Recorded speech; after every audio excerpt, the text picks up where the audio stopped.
আচলতে এইটো ৰাজেশ্বৰ সিংহৰ দিনতে বনোৱা এটা আৰু অসমৰ আচলতে আটাইতকৈ ওখ জেগাত থকা এটা শিৱ মন্দিৰ আৰু এইটো আচলতে ইমান দিনে এটা পৰ্যটন কেন্দ্ৰ হ'বই লাগিছিল কিছু হয়তো পলিটিকেল লিডাৰশ্বিপৰ দুৰ্বলতাৰ কাৰণে হয়তো হোৱা দেৰগাঁওদাৰী সমূহ দৰ্শকে স্বাগতম জনাইছোঁ। দেৰগাঁওদাৰী অন্য এটি অনুষ্ঠান মন যায়। আজি মন যায় অতিথি ৰাজ্যখনৰে এজন জ্যেষ্ঠ ৰাজনৈতিকবিদ তথা শিক্ষাবিদ চিকিৎসক মৃদুল দত্ত ডাঙৰীয়া। তেখেতৰ লগত আমি অসমৰ সম্পৰ্কে দেৰগাঁও সম্পৰ্কে আমি বিভিন্ন কথা পাতিম। আমাৰ চেনেললৈ স্বাগতম জনাইছোঁ। ধন্যবাদ। দেৰগাঁও ডায়েৰীৰ সমূহ পৰিয়াললৈ মোৰ কৃতজ্ঞতা তথা শুভেচ্ছা জ্ঞাপন কৰিছোঁ। হয়, আপুনি ৰাজ্যখনৰে এজন জ্যেষ্ঠ ৰাজনীতিকবিদ। আপোনাৰ ৰাজনৈতিক অকণমান পৰিক্ৰমাটোৰ বিষয়ে যদি আমাক জনায়। হয়, মই দীৰ্ঘদিন ধৰি এই ভাৰতীয় জনতা পাৰ্টিৰ লগত জড়িত হৈ আছোঁ। কাকডোঙা ব্লকৰ জেনেৰেল ছেক্ৰেটৰীৰ পৰা জিলাৰ সভাপতি, ৰাজ্যিকৰ উপসভাপতি, ৰাজ্যিক নিৰ্বাচনী কমিটিৰ সদস্য, তিনিটাকে মৰ্চাৰ মই 9টা বছৰ ইনচাৰ্জ হৈ আছিলোঁ আৰু বিভিন্ন সময়ত বিভিন্ন জিলাৰ DRO হিচাপে কাম কৰিছোঁ, ইনচাৰ্জ হিচাপে কাম কৰিছোঁ আৰু দলক যোৱা 30টা বছৰ মই যিদৰে পাৰোঁ দললৈ মই সেৱা আগবঢ়াই আহিছোঁ। হয়, লগতে আপোনাৰ আন পৰিচয় এটা পৰিচয় হ'ল শিক্ষাবিদ, বিশিষ্ট শিক্ষাবিদ, লগতে চিকিৎসক। তাৰ ওপৰতো যদি অকণমান আমাৰ দৰ্শকসকলক জনায়। প্ৰথম কথা যে শিক্ষাবিদ হিচাপে মই মোৰ কৰ্মজীৱন আৰম্ভ কৰিছিলোঁ কমলাবাৰী মহাবিদ্যালয়ত। তাৰ পৰা আহি মই আমগুৰি কলেজলৈ আহিছোঁ। আমগুৰিৰ পৰা 1987 চনৰ পৰা মই JB কলেজত অধ্যাপনা কৰিছোঁ আৰু 2016 চনত মই VRS লৈছোঁ আৰু মই হোমিঅ'পেথিক চিকিৎসাৰ লগতো কিছু পৰিমাণে জড়িত।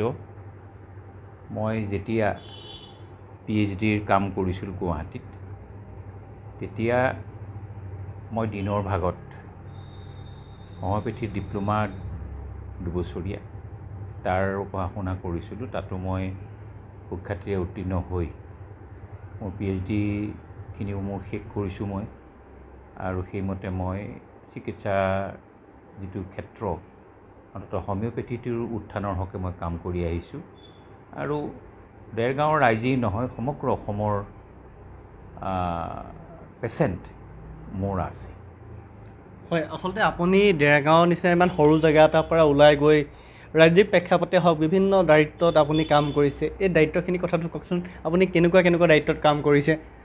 নাই, মইতো দলৰ একেবাৰে নিম্ন পৰ্যায়ৰ পৰা একেবাৰে কাকডোঙা ব্লকৰ জেনেৰেল ছেক্ৰেটৰীত মই প্ৰথমে কাম কৰিছোঁ। তাৰ পৰা মই জিলাৰ সভাপতি হৈছোঁ। জিলাৰ সভাপতি হোৱাৰ 2 বছৰৰ পিছত মই ৰাজ্যিকৰ উপসভাপতি 2009ৰ পৰা 2012লৈ মই আছোঁ।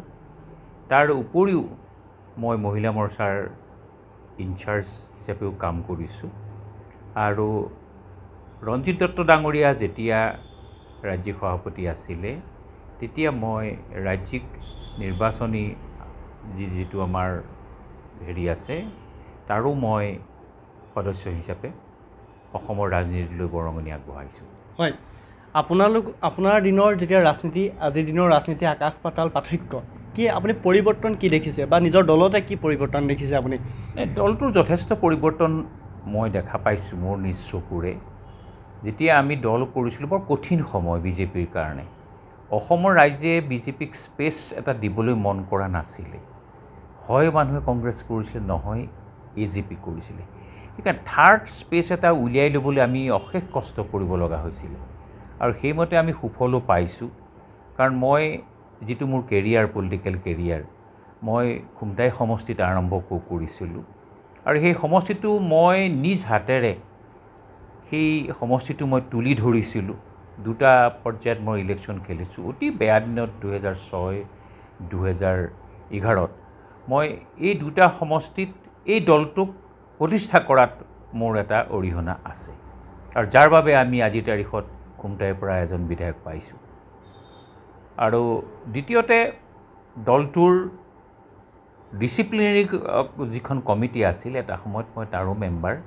বিভিন্ন সংকট কালত আমি কাম কৰিছোঁ, বিভিন্ন মানুহক আমি এই দললৈ জইন কৰাইছোঁ। আমি উপসভাপতি থকা সময়তেই আমি সৰ্বানন্দ সোণোৱাল ডাঙৰীয়াক জইন কৰাইছিলোঁ বিজেপিত। আৰু ঠিক সেইদৰে মই যোৰহাট জিলা, শিৱসাগৰ জিলা আৰু যিখন আমাৰ দলীয় কলিয়াবৰ জিলা, সেই জিলা তিনিখনৰো মই তিনি বছৰকৈ ইনচাৰ্জ হিচাপে মই কাম কৰিছোঁ। গতিকে দলক যিমান পাৰোঁ সিমান আমি দলক দিছোঁ আৰু আজিও আমি দলৰ হৈ সমৰ্পিত হৈ কাম কৰি আছোঁ। হয়, দেখিছোঁ যে দেৰগাঁও এটা সন্মানীয় সমষ্টি। দেৰগাঁৱত যিমান উন্নয়ন হ'ব লাগিছিল সিমান উন্নয়ন হোৱা নাই, কিয় কাৰণে হোৱা নাই বাৰু? নহয়, ইয়াতে বহু কথা মানে জড়িত হৈ আছে।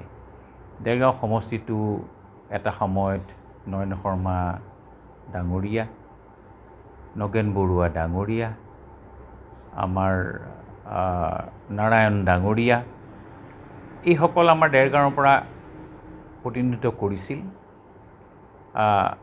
এইসকলৰ দিনত কিছু কাম হৈছে, একেবাৰে নোহোৱাকৈ বুলি মই ক'ব নোৱাৰোঁ। আৰু এই সমষ্টিটো এনেকুৱা হ'ল আমাৰ অন্তত দেৰগাঁৱৰ পাৰ্টটো। আৰু প্ৰায়বিলাক বিধায়ক আমি ক'ৰ পৰা পাইছোঁ যে দেৰগাঁৱৰ বাহিৰৰ পৰা পাইছোঁ। বহুকাল দেৰগাঁৱৰ বাহিৰৰ বিধায়কে কাম কৰিছে ইয়াত। আৰু তেওঁলোকে কেতিয়াবা এনেকুৱা অনুভৱ হয় যে তেওঁলোকে যেন দেৰগাঁওখনক লৈ বৰ বিশেষ গুৰুত্ব দিয়া নাই। আজি আপোনালোকে চাব দেৰগাঁওখন খেলাৰ ক্ষেত্ৰত একেবাৰে পিছ পৰি আছে। এখন ভাল ষ্টেডিয়াম নাই, এটা ভাল ছুইমিং পুল নাই, ইয়াত কোনো ভাল টেনিছ কোৰ্ট এখন নাই, ইনডোৰ এখন বেডমিণ্টন কোৰ্ট নাই। এতিয়া সকলো ফালৰ পৰা আগবাঢ়িবলৈ দেৰগাঁওখনত কাম হ'ব লাগে। দেৰগাঁৱত যোগ্য মানুহৰ অভাৱ নে কিয় দলে এজন ভাল মানুহ দিব পৰা নাই? তেনেকুৱা মই ভবা নাই। দেৰগাঁৱত যোগ্য মানুহৰ অভাৱ বুলি কথাটো নাই। দেৰগাঁৱত বহুত স্বনামধন্য ব্যক্তি আছে। দেৰগাঁৱত গোটেই অসমৰ হৈ কাম কৰা মানুহ আমাৰ দেৰগাঁৱত আছে। আৰু এইটো নহয় যে দেৰগাঁৱৰ মানুহৰ প্ৰতিনিধিত্বটো পোৱা নাই, সেইটোও ঠিক নহয়। আমি আৰতী কছাৰী নিচিনা মানুহ পাইছোঁ ইয়াত MLA হিচাপে।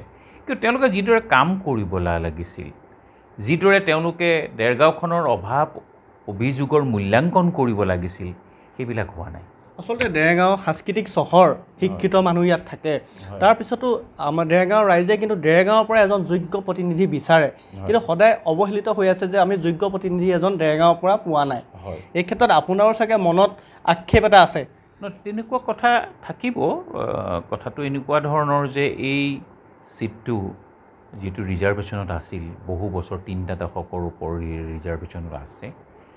আৰু ৰিজাৰ্ভেশ্যনত হয় আমাৰ দেৰগাঁৱৰ পাৰ্টৰ কোনোবাই খেলিছে, আগতে হেমপ্ৰকাশ নাৰায়ণ ডাঙৰীয়াই খেলিছে, আপোনালোকে জানে, আৰতী কছাৰীও খেলিছে। আৰু অকপৰ ফালৰ পৰা আমি দেখিলোঁ যে ভৱেন ভৰালী ডাঙৰীয়া আছে, তেওঁলোকে কাম কৰিছে। কিন্তু যিদৰে কাম দেৰগাঁৱৰ উন্নয়নৰ কাম ত্বৰান্বিত হ'ব লাগিছিল সেইমতে কিন্তু হোৱা আমাৰ পৰিলক্ষিত হোৱা নাই। হয়, সিদিনা মৃণাল শইকীয়া ডাঙৰীয়াও কৈছে যে নামনিৰ ফালে যিটো উন্নয়ন হৈছে আমাৰ উজনিৰ ফালে হোৱা নাই, বিশেষকৈ ৰাস্তা ঘাটৰ ক্ষেত্ৰতেই হওক। এই বস্তুটো আপুনি এই যিটো কথা তেওঁ ক'লে এই ক্ষেত্ৰত আপুনি কেনেকৈ দাঙি ধৰিব? নাই, মই তেনেদৰে ভবা নাই। এইটো কথা নহয় যে নামনিতেই উন্নয়ন বহুত হৈছে, উজনিত হোৱা নাই, তেনেদৰে মই ভবা নাই। উন্নয়ন আমাৰ উজনিতো হৈছে, নামনিতো হৈছে। নামনিত উন্নয়নটো ক্ষিপ্ৰতৰ হোৱাৰ মূল কাৰণটো হ'ল যে অসমৰ ৰাজধানীখন গুৱাহাটীতে আছে। কাৰণ গুৱাহাটীৰ আশে পাশে যিকোনো এটা উন্নয়নমূলক কাম কাজ আৰম্ভ হোৱাৰ সম্ভাৱনাটো আটাইতকৈ বেছি থাকে। কাৰণ এখন ৰাজধানী, তাৰ ওচৰে পাঁজৰে সকলো গঢ়ি উঠিব উন্নয়নমূলক কাম কাজ, তাৰ প্ৰভাৱ হয়তো সেইটোও হ'ব। এইটো নহয় যে উজনিত কাম একেবাৰে হোৱা নাই, নামনিতেই হৈছে। আমিতো উজনিতেই দেখোন 2খন ব্ৰহ্মপুত্ৰৰ ব্ৰিজ পাইছোঁ অতি কম সময়ৰ ভিতৰত। মাজুলীৰ কনষ্ট্ৰাকশ্যন চলি আছে, নামৰূপৰ সাৰ কাৰখানাৰ এক্সপানশ্যন হৈ আছে। আমাৰ NRLৰ দৰে এটা অনুষ্ঠান আমি ইয়াত পাইছোঁ। সেইকাৰণে আমি ইয়াত নাই পোৱা বুলি কথাটো ক'বলৈ যোৱা নাই। কিন্তু ক'ৰবাত হয়তো অসমতা থাকিব উন্নয়নত। এইটো নহয় যে উন্নয়নটো সকলোতে সমানেই শ্ব' হ'ব, ক'ৰবাত অসমতা থাকিব। হয়, বিশেষকৈ লোকসভাৰ ৰিজাল্ট ঘোষণা হ'ল। নৰেন্দ্ৰ মোদীৰ নেতৃত্বত বিজেপি চৰকাৰে যিটো কথা কৈছিলে যে 400+ আসন ভাৰতবৰ্ষত পাব, কিন্তু 400+ দূৰৰ কথা 300+ পাবলৈ সক্ষম নহ'লে, ইয়াৰ মূল কাৰণ বুলি কি ভাবে? ইয়াতে চাওক, 3টা টাৰ্ম এখন চৰকাৰ হ'বলৈ কিছু সমস্যা বা ৰেজিষ্টেঞ্চ সদায় থাকিব।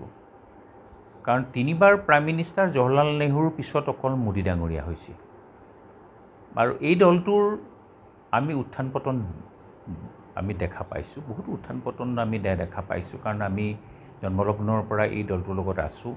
কিন্তু আমি এটা কথা ঠিক যে যিটো এণ্টি ইনকামবেঞ্চি বুলি কয় সমগ্ৰ ভাৰতবৰ্ষত থাকিব। 2টা টাৰ্ম যেতিয়া এখন চৰকাৰ থাকিব তাৰ এণ্টি ইনকামবেঞ্চি থাকিব।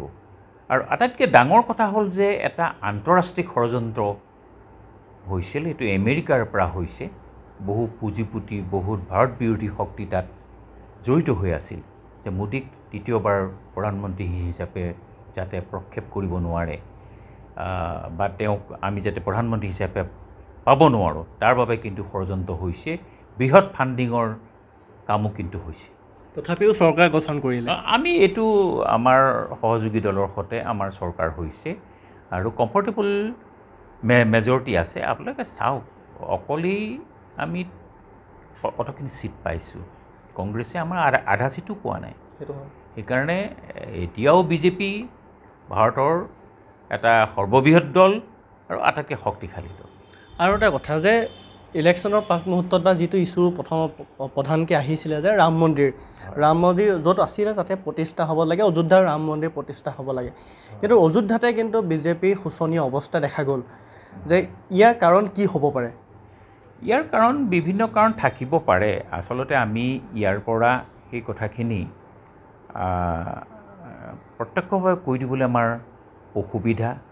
হয়তো এনেকুৱাও হ'ব পাৰে যে প্ৰাৰ্থী বাছনিত কিবা আসোঁৱাহ থাকি যাব পাৰে, বা মন্দিৰটোৰ লগত যিবিলাক ইছ্যু আছিল সেইবিলাক হয়তো সমাধান নোহোৱাকৈ থাকি গ'ল, তেনেকুৱা ধৰণৰ কথা হ'ব পাৰে।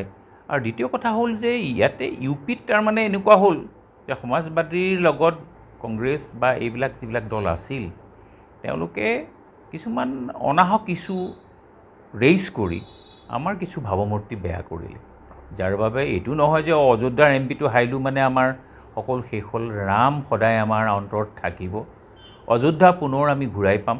এইটো আপোনালোকক মই কৈছোঁ যে যোগীজীৰ দৰে ব্যক্তি তাত আছে, আৰু তেওঁ পুনৰ এইখিনি আমি ঘূৰাই পাম। হয়, 26ত বিধানসভাৰ ইলেকশ্যন সমাগত, মাজত মাত্ৰ এবছৰ দিন আছে আপোনালোকৰ হাতত। যুৱ প্ৰজন্মই দেখিছোঁ যে আমাৰ যোৰহাটৰ ক্ষেত্ৰলৈ চাওক, এইবাৰ MP ইলেকশ্যনৰ ক্ষেত্ৰত গৌৰৱ গগৈ বিপুল সংখ্যক যুৱ প্ৰজন্মই ভোট দিছে, বা যোৰহাটৰ যিসকল স্থানীয় ব্যক্তি তেওঁলোকে আঁকোৱালি লৈছে।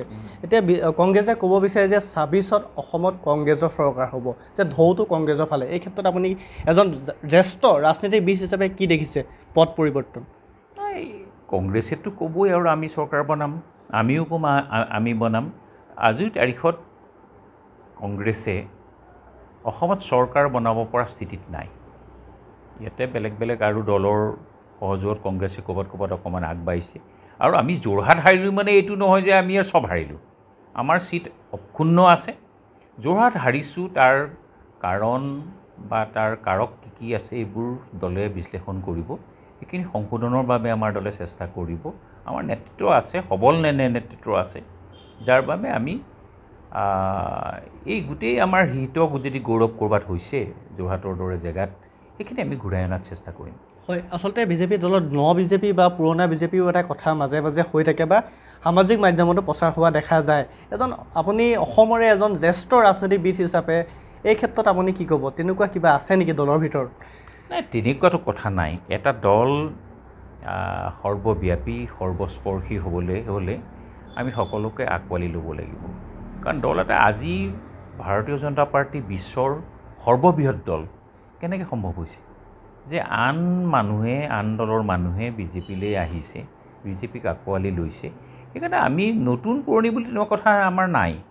আমি পুৰণিসকলে নতুনসকলক সসন্মানে দলত আমি জেগা দিছোঁ আৰু আমি যিজনৰ যোগ্যতা আছে তেওঁ নেতৃত্বও পাইছে সেইকাৰণে বিজেপিত নতুন পুৰণি এনেকুৱা ধৰণৰ ইছ্যু আছে বুলি মই নাভাবোঁ মই এতিয়ালৈকে যিমান পাইছোঁ আজি মই এজন জ্যেষ্ঠ কৰ্মী হিচাপে ভাৰতীয় জনতা পাৰ্টীৰ আমি যিখিনি শ্ৰদ্ধা পাব লাগে নতুন সকলৰ পৰা আমি পাইছোঁ হয় আপোনাৰো যথেষ্ট কৰণীয় আছে দেৰগাঁও সমষ্টিৰ কাৰণে আমি যে দেখিছোঁ দেৰগাঁও ৰাস্তা ঘাট যিমান উন্নয়ন হ'ব লাগিছিলে সিমান উন্নয়ন হোৱা নাই বা আপুনি কৰ্তৃপক্ষক সেই বিষয়টো অৱগত কৰিছেনে এইখিনি কথা আমি পাতিছোঁ দেৰগাঁৱৰ বিশেষকৈ আমাৰ ভৱেন ভৰালীদেৱে এৰি যোৱা যিটো এৰিয়া সেই কথাটো মই কৈ আছোঁ সেই এৰিয়াটো সম্পৰ্কে আমি CMৰ লগত বহিছোঁ কথা পাতিছোঁ তেওঁক আমি কোন কোন এৰিয়াৰ ৰাস্তা আমি প্ৰায়ৰিটি ৱাইজ বনাব লাগে তাৰো লিষ্ট দিয়া হৈছে তেওঁ সেইখিনি ব্যৱস্থা লৈছে মই যিমান দূৰ জানো অলৰেডি এই কামখিনিৰ কাৰণে 30 কোটি টকা এটা তেখেতে চেংচন কৰিছে আমাৰ আগতেই তেখেতে স্পষ্টভাৱে কৈছে মোক মাতিয়ে পঠাইছিলে তেখেতে দেৰগাঁৱৰ সম্পৰ্কে আলোচনা কৰিবলৈ মই 4জন ব্লক সভাপতিৰ লগত লৈ তেখেতৰ লগত আলোচনাত বহিছোঁ আৰু তেখেতে সম্পূৰ্ণ আগ্ৰহী এই সমষ্টিটোক দাঙি ধৰিবলৈ তেওঁ কোনো ধৰণৰ কৃপণালি কিন্তু কৰা নাই আৰু এই বাৰিষাৰ পিছতে এতিয়া কিছুমান জেগাত ৰাস্তা আৰম্ভ কৰিব পৰা নাই এই বাৰিষাৰ কাৰণে বৰষুণৰ কাৰণে এতিয়া সেইখিনি অলপ বৰষুণৰ যিটো প্ৰভাৱ সেইটো কমাৰ লগে লগে সেই কামখিনি আৰম্ভ হ'ব হয় আৰু এটা কথা আহে যে পুৰণি বিজেপিয়ে যিমানখিনি সন্মান পাব লাগিছিলে সিমানখিনি পোৱা নাই বিশেষকৈ পবিত্ৰ মাৰ্ঘেৰিটাৰ ক্ষেত্ৰতে চালে তেখেতে ৰাজ্যসভালৈ মনোনীত হৈ পেলাই তেওঁ এতিয়া MP হৈ পেলাই ৰাজ্যিক মন্ত্ৰীৰ দায়িত্বও পাইছে এই ক্ষেত্ৰত কি ক'ব বাৰু মানে পুৰণি কৰ্মীসকলে সেই সন্মানটো পোৱা নাই নেকি নাই তেনেকুৱা কথা নাই পবিত্ৰ মাৰ্ঘেৰিটাৰ যিটো পাইছে তাতে বহু ইকুৱেশ্যন আছে ইয়াতে ডেমোগ্ৰাফিক কিছুমান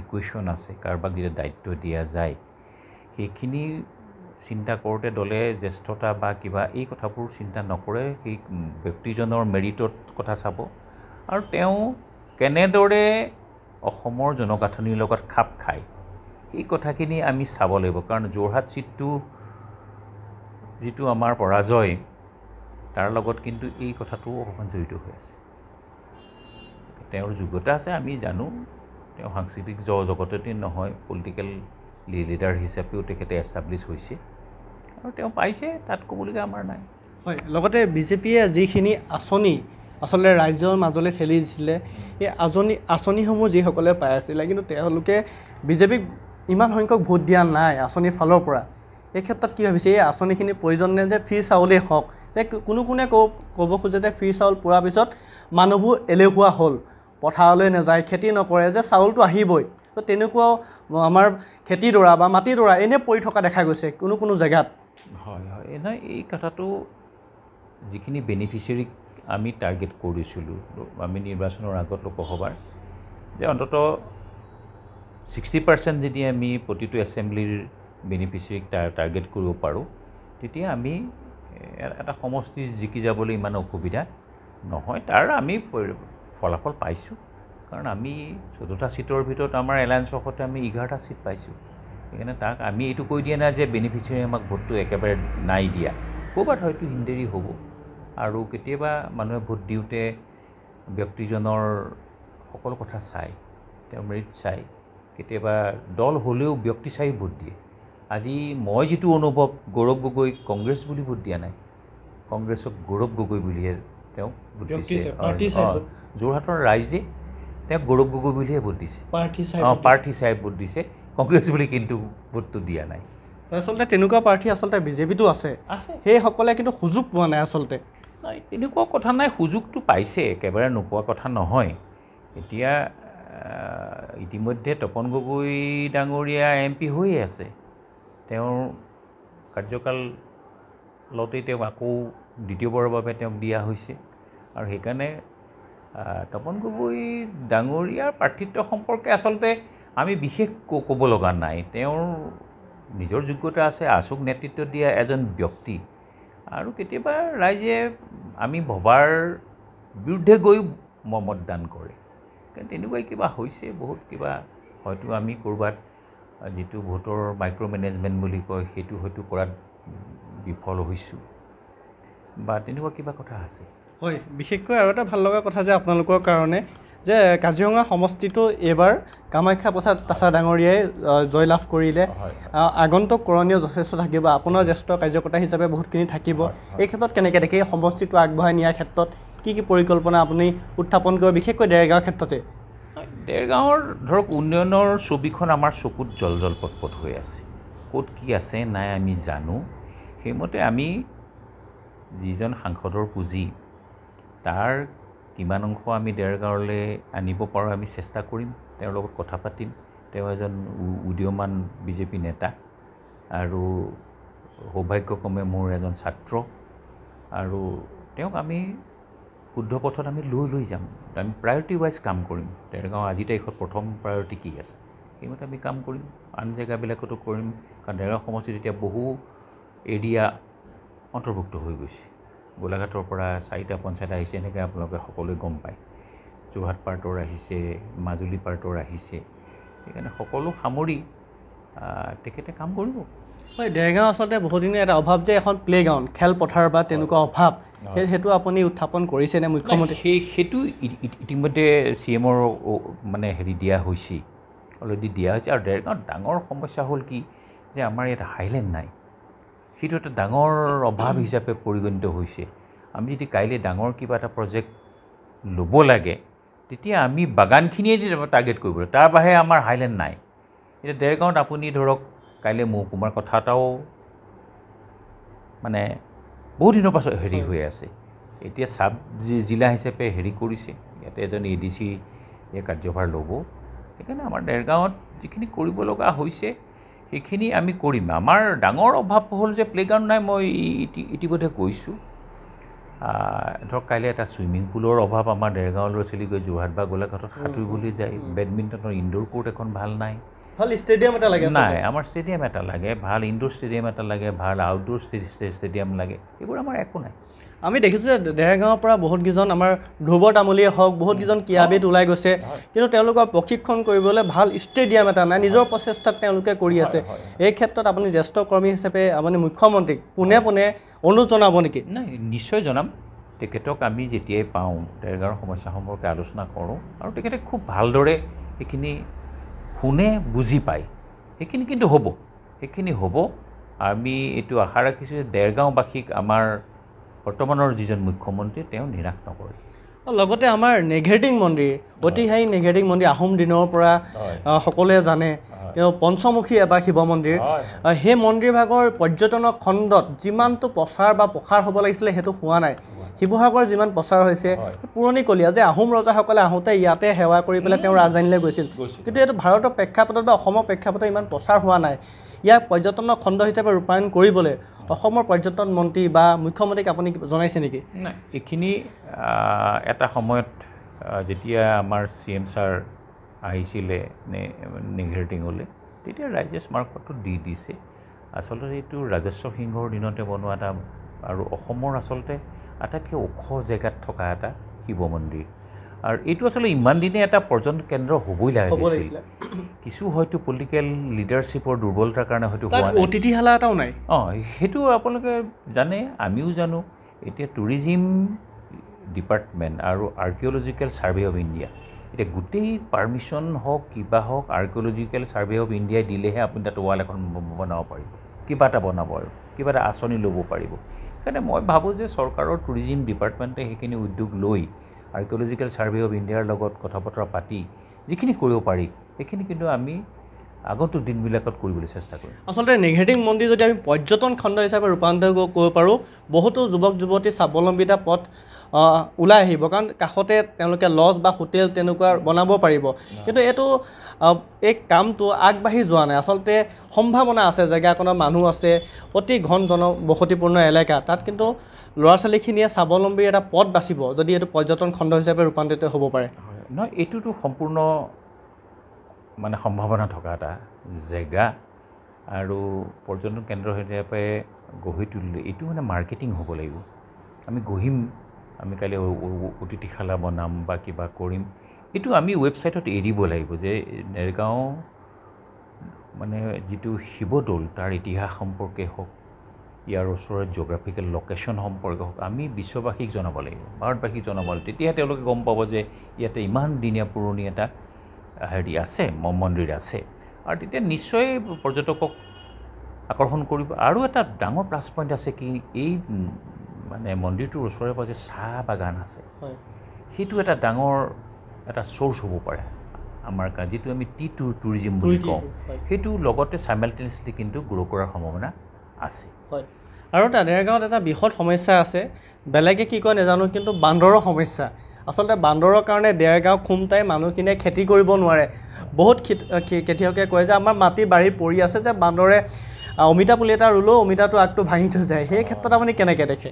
নহয়, এতিয়া এই কথাটো হ'ল যে বান্দৰৰ সমস্যাটো আমাৰ প্ৰায় গোলাঘাট জিলাত প্ৰায়বোৰ জেগাত এতিয়া ইতিমধ্যে হৈ গৈছে, কাৰণ বান্দৰৰ পপুলেশ্যন বৰ সোনকালে বাঢ়ে। তেওঁলোকৰ বছৰেকত হয়তো 2টাৰ পৰা 3টা পোৱালি এজনী মাতৃ বা বান্দৰৰ পৰা আমি পাওঁ। এতিয়া যদি এটা বছৰ 3টা পোৱালি হয়, তেতিয়াহ'লে পপুলেশ্যন বহুত বাঢ়ি যাব।